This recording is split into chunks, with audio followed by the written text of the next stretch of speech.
पा गया ये मेरी माँ ले ये मेरी माँ लो छोटे बाबू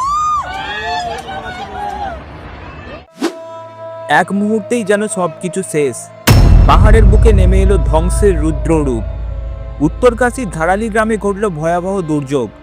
এই রিপোর্টটি একটিবার শুনুন, কারণ এই ঘটনা শুধু উত্তরকাশীর নয়, আমাদের সকলের জন্য একটা বড় সতর্কবার্তা। 5ই আগস্ট 2025 ভোর রাতে হঠাৎ করেই শুরু হয় প্রবল বৃষ্টি। অনেকে ভেবেছিল সাধারণ বর্ষার ফল, কিন্তু সেটি ছিল ক্লাউড ব্রাস্ট বা হতে পারে হিমবাহ গলনের কারণে তৈরি হওয়া হ্রদের বিস্ফোরণ। মুহূর্তেই নেমে এলো ধ্বংসযজ্ঞ। উত্তরকাশীর হরসিলের কাছে ধারালি গ্রাম যেন চোখের সামনে ভেসে গেল। একে একে ভেসে গেল বাড়ি, দোকান, হোটেল, রাস্তা ও সেতু। মানুষ বুঝে ওঠার আগেই সব কিছু জল আর কাদার স্রোতে মিলিয়ে যায়।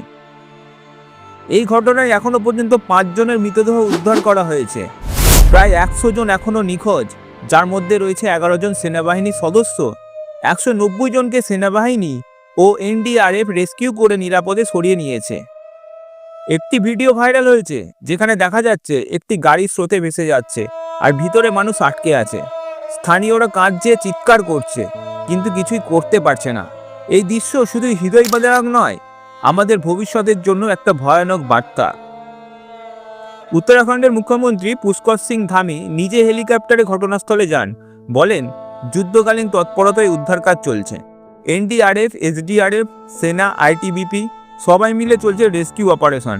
তৈরি করা হয়েছে অস্থায়ী সেতু। কি ছিল এই দুর্যোগের আসল কারণ? আবহাওয়া দপ্তর বলছে বৃষ্টির পরিমাণ ছিল মাত্র 27 মিলিমিটার, যা ক্লাউডবাস্টের জন্য কম। তাহলে কি এটা গ্লেসিয়ার লেক আউটবাস্ট ছিল? বিজ্ঞানীরা বলছেন হিমবাহ গলে তৈরি হওয়া হ্রদ হঠাৎ ভেঙে পড়েছিল, যার ফলে সৃষ্টি হয় এই দুর্যোগ। এই বিপদের সময় পাশে দাঁড়িয়েছেন বহু মানুষ। বলিউড অভিনেতা সোনু সুদ, ভূমি পাদনেকর, রাঘব জুয়েল, আদি বিশেষ সকলে শোক প্রকাশ করেছেন ও মানুষকে সাহায্যের আহ্বান জানিয়েছেন। বন্ধুরা, প্রকৃতি রাগ করলে মানুষ অসহায়, কিন্তু আমাদের দায়িত্ব এই সময় একে অপরের পাশে দাঁড়ানো, সাহায্যের হাত বাড়ানো এবং আরও সচেতন হওয়া। ভিডিওটি শেয়ার করুন যাতে সবাই এই বাস্তবতা জানতে পারে। উত্তরকাশীর মানুষদের জন্য প্রার্থনা করুন।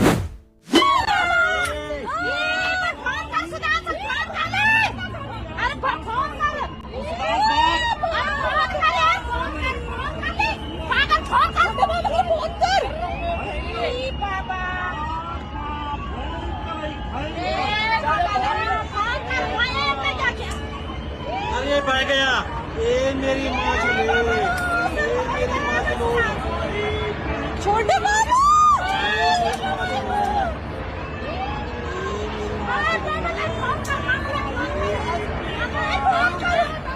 मामा चलेगा सेफ जगह।